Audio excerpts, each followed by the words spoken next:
అందరికీ నమస్కారం అండి. మనకి మార్చి నెలలో విడుదలయ్యే వివిధ పథకాల గురించి మనము ఈ వీడియోలో తెలుసుకుందాం.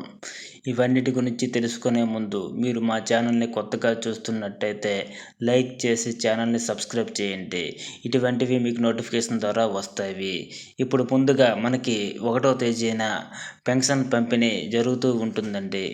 అదే ఈ 1వ తేదీన మనకి ఆదివారం కనుక మనకి ఈ 1వ తేదీన ఇవ్వాల్సిన పెన్షను మనకి ఫిబ్రవరి 28వ తేదీన ఎప్పట్లాగే సచివాలయ సిబ్బంది ద్వారా మీ ఇంటికి ఇస్తారండి. అదేవిధంగా చంద్రబాబు నాయుడు ప్రతి నెల ఏదో ఒక జిల్లాలో ఎవరికో ఒక కుటుంబంలోని ఒకరికి పెన్షన్ పంపిణీ ఆయన చేతుల మీదుగా ఇస్తారని మనందరికీ తెలుసు. దీనితో పాటు మనకి ఎప్పుడు కూడా మనకి ఎప్పటిలాగే మార్చి 2వ తేదీన ఈ రేషన్ పంపిణీ జరుగుతుంది. బియ్యము, పంచదార, కందిపప్పు ఇవన్నీ ఎప్పటిలాగే మనకి యథావిధిగా కొనసాగుతూ ఉంటుందండి. దీనిలో ఏ మార్పులు ఉండవు. 2వ తేదీ నుంచి 16వ తేదీ వరకు మనం వెళ్ళొచ్చు. ఒకవేళ మీకు వీలైతే ఎప్పుడైనా వెళ్ళవచ్చు ఆ తేదీల్లోన. దీనితో పాటు మనకి అన్నదాత సుఖీభవ, ఈ అన్నదాత సుఖీభవ పథకము మనకి ఎప్పుడు విడుదలవుతుందని చాలామందికి సందేహాలు ఉన్నాయి. ఇది పీఎం కిసాన్ మనకి ఎప్పుడు విడుదలవుతుందో దానితో పాటు ఈ అన్నదాత సుఖీభవ కూడా విడుదలవుతుంది.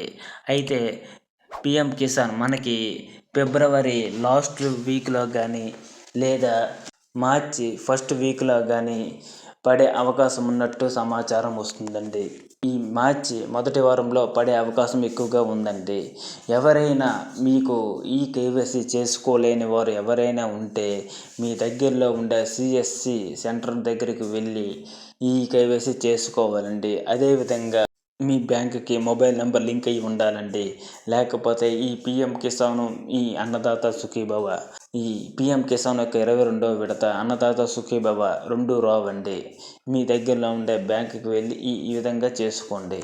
దీనితో పాటు మనకి ఆడబిడ్డ నిధి పథకం గురించి త్వరలో ఏదైనా అప్డేట్ వచ్చినట్టయితే మీకు వెంటనే తెలియజేస్తారండి. మొత్తానికి కొత్త పెన్షన్లు ఏమైనా ఉంటే ఇప్పుడు మనకి అప్లై చేయడానికి అవకాశం లేదండి.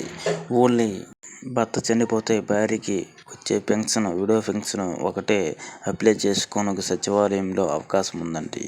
మరి పెన్షన్ల కోసం అప్డేట్ రాలేదండి. వస్తే ఛానల్ ద్వారా తెలియజేస్తాం. మొత్తానికి ఈ మార్చి నెలలో విడుదలయ్యే పథకాలు ఇవేనండి. ఏమైనా అప్డేట్స్ ఉంటే మీకు వెంటనే నా ఛానల్ ద్వారా మీకు వస్తాయి. ఇటువంటి సమాచారాన్ని మీకు వీలైనంత తొందరగా రావాలంటే నా ఛానల్ని లైక్ చేసి ఛానల్ని సబ్స్క్రైబ్ చేయండి.